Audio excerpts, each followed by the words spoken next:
Alrighty, DTN living life.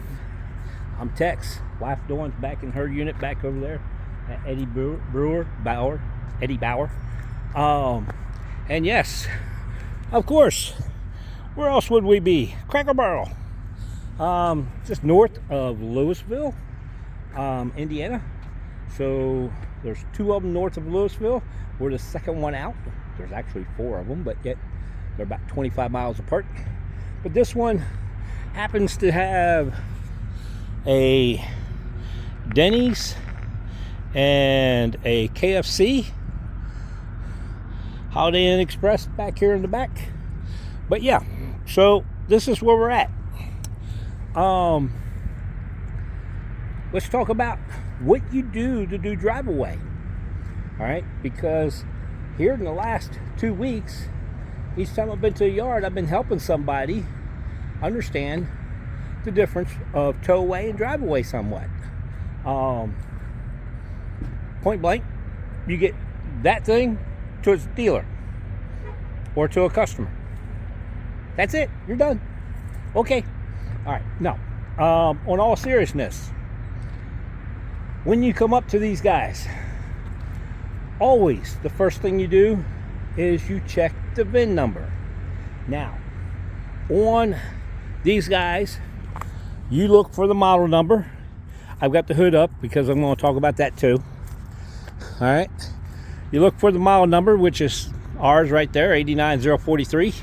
Okay. And you compare that to the sheet. So now you know that somebody marked this one 89043.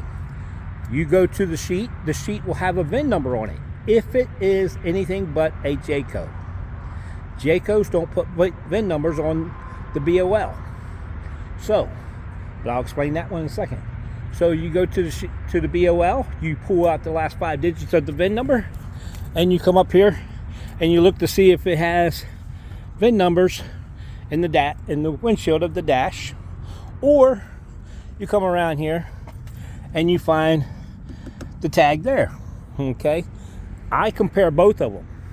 I have found this one time in my life. It wasn't even with doing transporting, but the Ford bucket truck I had, they changed out the cab on it and it had a different VIN number than what was in the dash of the windshield.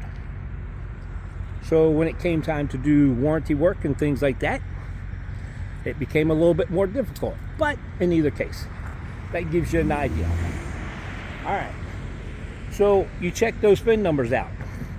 If the VIN number is correct and the information that is on the BOL is correct, then you're at the right unit. On Jayco, they have a white sticker with that model number, usually right on the bumper here or up on the windshield over here. It may be on the bumper over here. Okay? You confirm all 6 digits. That 6th digit could be different, and that'd be the only one different compared to a few others in the lot. As a shuttle transporter I've done, and Dawn has done, we have been to the lots and seen whereas 5 digits match, it's the 6th one that didn't. You confirm all 6 digits. Okay? The other feature of that happens to be is that white tag, the 3 to 4 inch numbers is your model, and then the little numbers that's underneath, how you confirm that they put their sticker on the right unit is the little numbers underneath is the VIN number. Therefore, you can compare it to the VIN numbers once again in the dash and on the door. Now you have confirmed all your numbers. You know you're at the right unit. So you walk around that unit and you will do a visual inspection. What you will look for is going to be bubbles in any of the vinyl. Okay. If it's just little bitty bubbles, one here, one up here, one back over there, inform the dealer whenever you get there. If it's 25 bubbles right here, you call your dispatcher and let them know. Okay? Dealers can take out 1 or 2 in different spots. But this is how you actually go through and inspect. Now, once you do your walk around and you go through and you verify everything, you go through and you lock all these bins. Okay, get your keys and go through and lock every single bin. There are some bins that will not lock. Once again, there's propane behind there. It's not permitted to be locked by law, so hence you cannot lock it. But any of the other ones you can, and I advise you to do so. Some of these units behind one of the bins is TVs, so you want to make sure all that's locked up. Okay, everything gets locked. All right, confirm your gas or diesel. Double check that. This is before you even start this thing, before you go anywhere. This is what you're going to check. After you get everything checked on the outside of it, you walk in here and you pull that hood and you come around, and the main thing that's important is that dipstick. I'm not talking about one of your relatives. I'm not talking about anybody whatsoever. I'm talking about the actual dipstick. Pull it and checking oil. Here's some tricks in reference to checking oil. Things to be aware of. I'll put it that way. 1, pull the dipstick, wipe it off, put it back in, count to 10 in the 1,000 section, 1,001, 1,002, 1,000. You don't need me to teach you how to count. Go to and count to 10, pull the dipstick, make sure it's above the minimum and below the above. That's major. Okay, if it's just below the minimum, you can call your dispatcher or send them a message and email and say, hey, we're just a little bit low. Take a picture of it and send it to them. We're just a little bit low, it just needs a quart. You're going to stop and pick up a quart and you get reimbursed. When you buy something for any of these units, windshield wiper fluid, antifreeze, windshield wiper fluid, anything that you buy for these is reimbursable. So the minute you buy it, you get to that receipt cover that you have and you write down what you bought, and you take that receipt and you put it aside where you know you won't lose it. Okay, and you submit all that at the end, but you write those things down instantly, so that way you know whenever you're pulling out all your documents, you know you got to go find those receipts that you stuck somewhere that you would not lose them, and therefore you have them. Okay, and this is all done before you start the unit. Note, 1 out of 100, I will say, maybe 1 out of 200, but I've heard it enough times. They're getting to the yard and they didn't put no additional oil in it. The manufacturer put 1 quart in it, and it don't even show up on the dipstick. It'll allow it to run for a little bit, but yet it will burn up. So I recommend you double checking your dipsticks. Make sure. Once you check it the one time, I don't check it no more. I know somebody said you're supposed to check them every morning. I don't check them anymore. I look at the gauge to make sure everything's registering, and we go from there. Let's touch base on Mercedes. Y'all know I love Mercedes, but they don't have dipsticks in those Mercedes vans with the turbos. There's no dipstick. They are self-contained. So therefore, the only way to check them is through the console of the dashboard. You have to take and use the return button all the way back towards it gives you the beginning of the tripodometer and so forth, if that's what it's set on, or whatever it may be set on. Back it all the way out. Then you have to scroll all the way to the left, and it'll say service. Underneath that, you click on that, hit the button to click on it, and the scroll is just a little tiny touch pad that as you rub your finger over it, scrolls right or left or up or down. So therefore you scroll to the left, you get to the service, and you click and you push that little pad that you're actually scrolling with, and then you're inside the service section, and you have your capabilities of checking depth and checking all the different things that you need checked there. Okay. Yes, depth you also get reimbursed for on diesel units. That's the reason why I tell you when you first walk around, look to see what it is. take notes. These are things that you got to make sure. If it is a diesel unit, never pull up to the front of the gas station to fill up. Never. Go to the diesel pumps of the truckers. It makes sure that you don't make mistakes. It is the first and only way to guarantee you don't make mistakes. Also allows you to fill up depth in some of these things that are really tight to get into with that little nozzle, and it just makes it easier. Okay, so there's my suggestions. Now, once you're done doing all the checks, now you can start it, get your mileage, put that inside your book, starting mileage, because you got to go in your Motive app and indicate, no, as I tell you, it's marked as your beginning. I forget what it's all listed as, but the first one, then your trailer, and then the next one is all in reference to model number or unit number, and then the BOL is the last document, but you put in your beginning mileage, and at the end of the day, each mileage that you did. Therefore, you know where you've been, how long you've been driving, all that good stuff. Okay, so you go through all those different things. Now, one of the other features that you do is that you go through these things, and I didn't unlock this door, did I? Nope. All right, you go through all these different features here, and you double check, triple check everything. Where did I do with my keys? My jacket pocket. You go inside of it. Now, there's a sheet of paper that's going to ask you, is there any problems noted from the inside?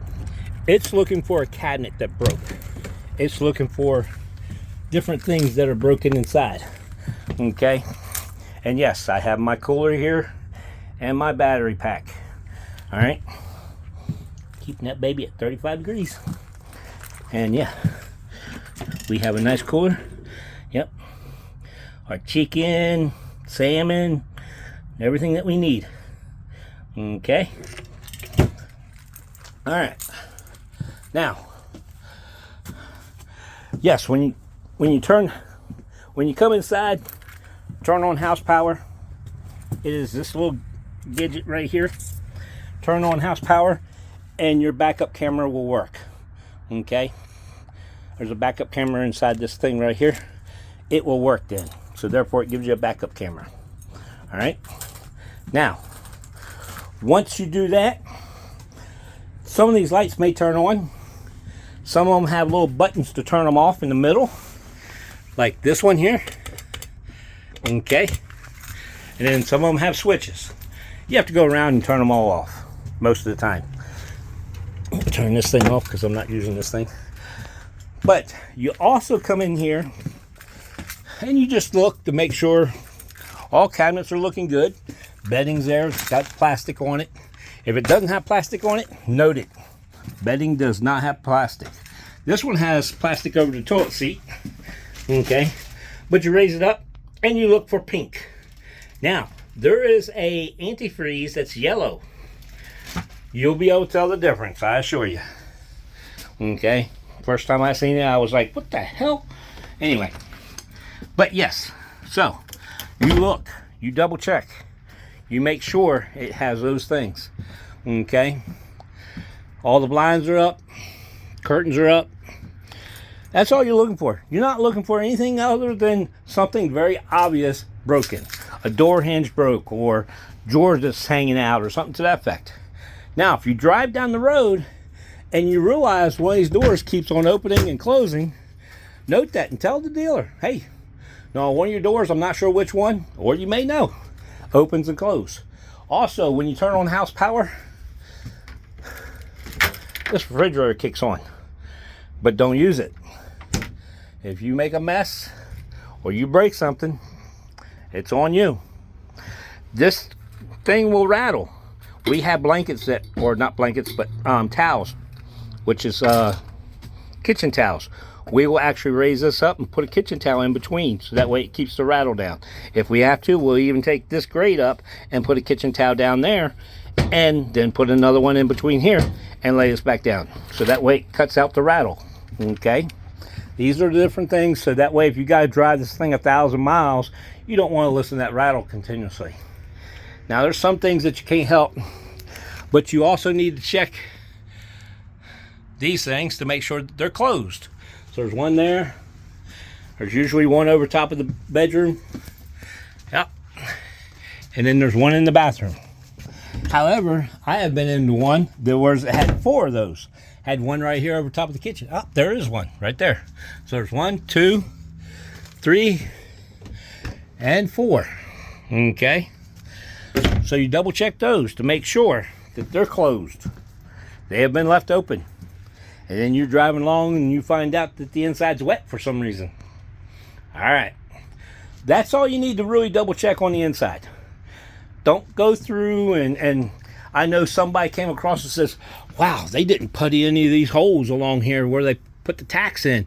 Okay.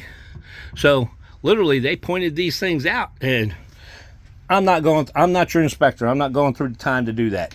Okay. That's up to your dealers to go through and do that. And yeah, there's a few dealers that will. Okay. So those are the things that you inspect. Something simple. All right. Note that on long trips, hubcaps, I turn around and use my heel and just tap them in. But your hubcaps on a lot of these will come off. Okay. I know some people that will come through and take their hubcaps off no matter what and just throw them inside. So that way the hubcaps are there. All right. I don't do that. I leave them on. I tap them every day before I start. That way I know that they're good and we've got everything set. So there's what you're looking for. That's what you're looking to do. Somebody asked about placards. Okay. Article 393 under the Federal Motor Vehicle, okay, DOT, plainly states 18 inches by 20 inches you cannot block. That's the square inches that's needed for that window. It tells you how many square inches, and they say it's an average of 18 by 20. So you cannot block that window by 18 or 20. So if you put that placard up here and it takes out where that officer can walk up and go 18 inches, nope. 20 inches, nope. Therefore, you lose. Okay, that's the law. All right, now I said that Indiana has a complete different law, and it's 18 by 19 if I'm not mistaken. Okay, but you got to meet federal law for travel, or it's the reverse, 18 by 21. I can't remember now. It's been a while since I looked it up. So we got in the habit of just taping it to the side. We tape this just like putting up shingles. Bottom tape goes on first, side tape goes on next, and then top tape. So water runs down, runs past it. All right. Now, if you tape it to the door and you leave this ridge open, that means as you're driving, water will run behind it. It could break it loose somewhere along the line. Might not. I'm the person that likes to make sure that I don't have any water, so I carry a towel. I dried all this off because it was moisture when we picked these up. It had been misty and rain, so dry it off and then tape it on there. Painter's tape leaves the least amount of residue on any product, so hence that's the reason why we use painter's tape. Okay, so there you go.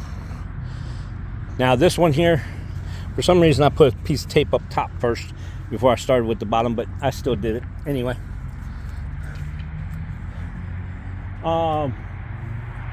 So there's what you go with, taking pictures.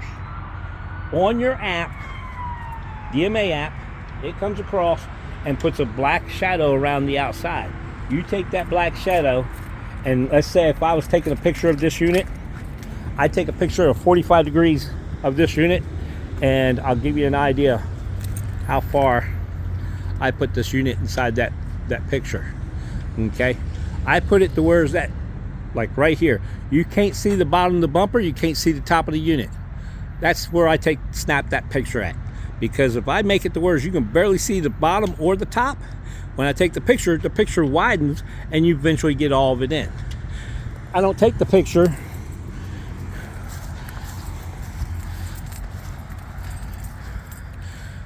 to where it looks like that. If you're taking pictures like that, you're not getting close enough to make sure you pick out any irregularities, because that's the key. You want to be able to find any irregularities. Now, like I said, I take pictures with it just like that. This is a short 22 foot, so I only take 2 pictures of the side. But I start with my next picture. I do a 45-degree angle. I start with my next picture with me standing even with this front. Okay, so I'm over here on the very front, standing even. I'll turn the camera, where's it be, right there at the edge, and I take it from there to there, and then I go to the back, and I do the same thing. I stand at the very edge of the back, whereas I can't see the back, but I can see the very edge of it, and I'll back up to where's, and it'll pretty much, we put this whole thing in the unit, in the thing, but I'll take that picture, and I'll have the top and the bottom, all of it being within the picture. And then I'll take a picture of the middle. And yes, some of my pictures overlap. It's best to have too many than not to have enough. Okay, so that's how I do pictures. On these Class C's, your mirrors are primary for getting hit. This ledge, the awning, are primary for getting hit, getting rubbed against the toll booth, getting any of that stuff. So hence, I will take additional pictures, and I'm going to freak y'all out because I turn the camera up just like this, and I take a picture just like this right here. So that way I have a picture going straight down that truck, and I can see that edge, all that white, and I make sure I get the camera in, the mirror in there. I've already taken a 45, so I know what's on the mirror. But that's how I take pictures. And then on the front, I know I'm turning my camera around, people. With the hood closed, I'll take a picture of just the hood in the front, and then I'll take a picture of just the top and the windshield. And then I'll turn my camera up and catch everything together. I overdo my pictures. There's a reason why I overdo them. Okay? Too many is better than not enough. All right. You don't have to do what I do. You don't have to come anywhere close to doing what I do. You can do the most minimum and survive at this company.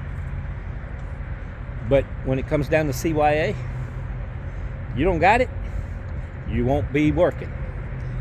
Bottom line. Now, when it comes to paperwork, there's a document that talks about checking the generator hours and all those different things. Well, touch base on that. Turn on the house power, and you can go up to the controls and push for the generator, and it'll tell you how many hours are on the generator. Some people write that down. I write it in Apple. I could care less how many hours are on that generator. Don't use the generator, ain't worried about it. It's not my responsibility. It's inside the unit. It doesn't have anything to do with me. So no, I don't pay attention to that. I write an applicable on that. There's a couple other things on there that I run an applicable about. Okay, but mostly everything on there I do go through and say okay. Interior is okay. Horn's okay. I did hit the horn whenever I first came out here and did everything and beat the horn. I forgot to mention that. But yeah, so all those things get done. So that paperwork gets filled out and turned in. Yard exit. I talked to 2 or 3 people here within the last month, and they said they don't even turn in their yard exits. Okay? They call it in, that's it. You know, coming from my background as a network engineer, I know some people yelled, screamed, hollered because the server went down and all that documentation that was in that server was unretrievable. Okay? When we found out that it actually overheated and burned up. On that point, I learned that paper trail backs you up. That's your support at CYA.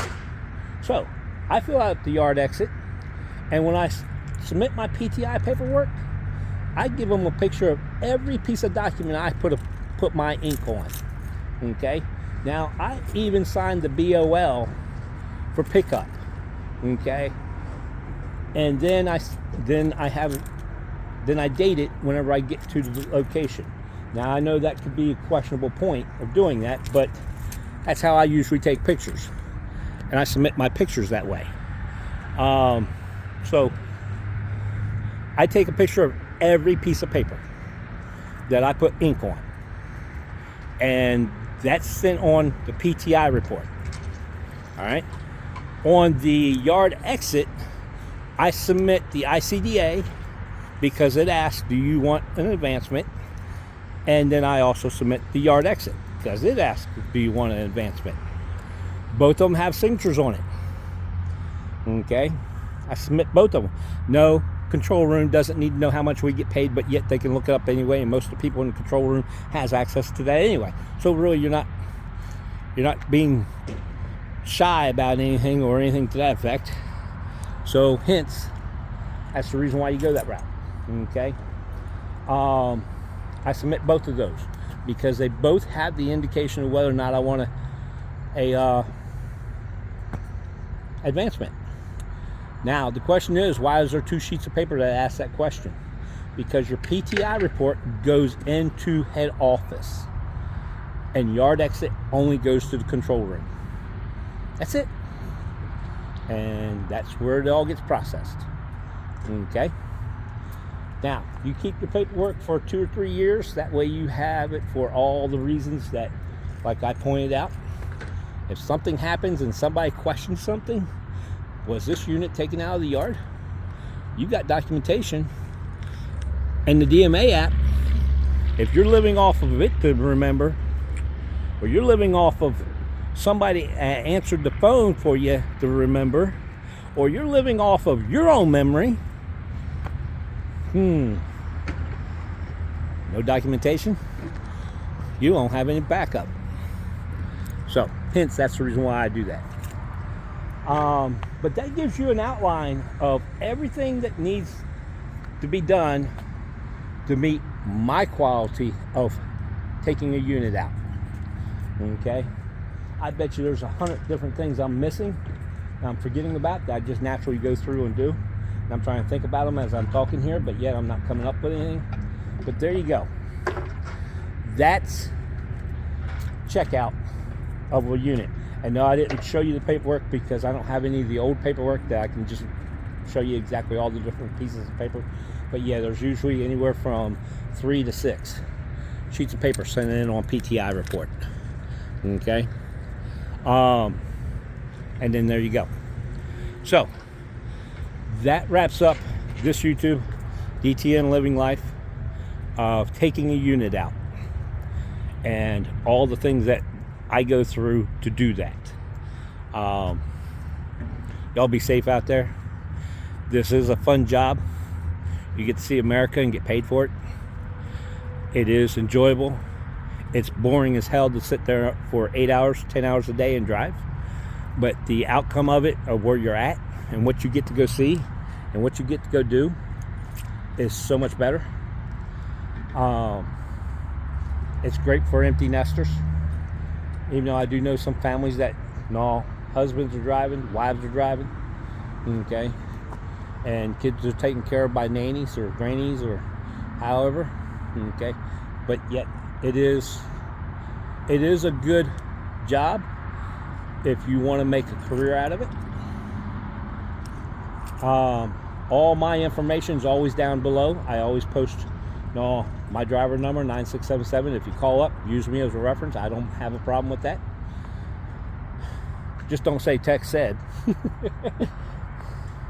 For those of who know me from All Saints Episcopal School knows how that goes. Text said. Yeah. The moment you mention that, you're in trouble. You don't get what you're looking for, I assure you. But in either case, so peace, love, and joy means people. DTN Living Life. I'm Tex. Wife Dawn back in her unit. and we are headed to Florida. Y'all be safe out there. Enjoy the cold weather. Enjoy the warm weather. And do like we're going to do. We're going to go snorkeling. Y'all be safe.